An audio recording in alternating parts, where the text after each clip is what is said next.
దువ్వాడ శ్రీనివాస్ గారు తెలుసా అండి మీకు? అంటే ఒక ఎమ్మెల్సీగా తెలుసు, పాపులర్ అయ్యాడుగా కొంచెం, రెండో భార్య పెళ్లి చేసుకుని. అయితే మరి జగన్మోహన్ రెడ్డి గారు ఇన్నాళ్ళు ఆయన సస్పెండ్ చేయకుండా ఇప్పుడు ఎందుకు సస్పెండ్ చేశారంటారు? అదే ఉంది, ఉన్న రోజులు మంచిగా అనిపించుండాడు, ఆయన పద్ధతి ఏదో నచ్చలేదు, సస్పెండ్ చేశారము.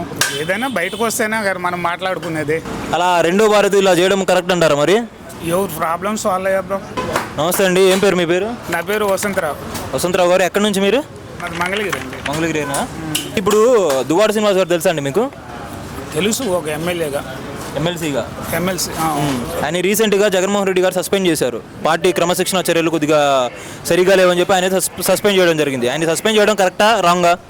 అది మాకు సంబంధించింది కాదు కదా, అసలు దాని గురించి తెలియదు కదా, మేమేం చెప్తాం సమాధానం. దువ్వాడ శ్రీనివాస్ గారు అసలు ఎమ్మెల్సీ అని చెప్పి అన్నారు కదా, మీరు కొద్ది గొప్ప తెలిసే ఉండాలి కదా మీకు మరి. అంటే ఒక ఎమ్మెల్సీగా తెలుసు, పాపులర్ అయ్యాడుగా కొంచెం, రెండో భార్య పెళ్లి చేసుకొని. అదే దాని గురించి అడుగుతున్నాం మేము ఇప్పుడు.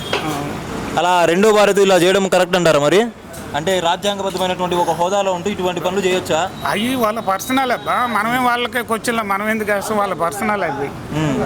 వాళ్ళు పబ్లిక్ లైఫ్లో ఉన్నప్పుడు మరి అలాంటివి మనం క్వశ్చన్ చేసే అవకాశం ఉంది కదా. ఎవరు ప్రాబ్లమ్స్ వాళ్ళే అబ్బా, ఎవరిది వాళ్ళే, మనం ఏం చెప్తాం, మనం క్వశ్చన్ వేయడానికి అధికారం లేదు. అది అయితే మరి జగన్మోహన్ రెడ్డి గారు ఇన్నాళ్ళు ఆయన సస్పెండ్ చేయకుండా ఇప్పుడు ఎందుకు సస్పెండ్ చేశారంటారు? అదే ఉంది, ఉన్న రోజులు మంచిగా అనిపించుండాడు, ఆయన పద్ధతి ఏదో నచ్చలేదు, సస్పెండ్ చేశారము. ఈ పద్ధతి ఎప్పటి నుంచో నచ్చట్లేదు కదా, ఇప్పుడు ఎందుకు నచ్చలేదు దీనికి? పద్ధతి నచ్చలేదు అని మనకు తెలియదు ఆ విషయం. ఏదైనా బయటకు వస్తేనే గారు మనం మాట్లాడుకునేది. సరేనండి, ఈ 10 నెలల కాలంలో కూటమి ప్రభుత్వం వచ్చింది కదా, ఎలా అనిపిస్తుంది మీకు? పరిపాలన బాగానే అనిపిస్తుందా, లేకపోతే ఏంటి మీ అభిప్రాయం ఏంటి దానిపైన? పర్లేదు, బాగానే ఉంది. అందరూ అన్నీ బాగు చేయలేరబ్బా, కొంతమంది కొన్ని చేస్తారు, అందరికీ నచ్చవు అన్ని పనులు, కొందరికి నచ్చితే కొందరికి నచ్చవు. మీకు నచ్చిన కొన్ని పనులు చెప్పండి వీళ్ళు చేసినవి ఈ 10 నెలల కాలంలో. కూటమి చేసిన ఏమన్నా చిన్నగా ఒక్కొక్కటి సర్దుకుంటూ వస్తున్నారు కదా, అన్నీ సరి చేసుకుంటా, రోడ్లని ఇవన్నీ అయ్యో రాజధానికి అయ్యో నిధులు కేటాయించేది తెచ్చుకున్నారు, ఒక్కో పని చేసుకుంటూ వస్తున్నారు కదా.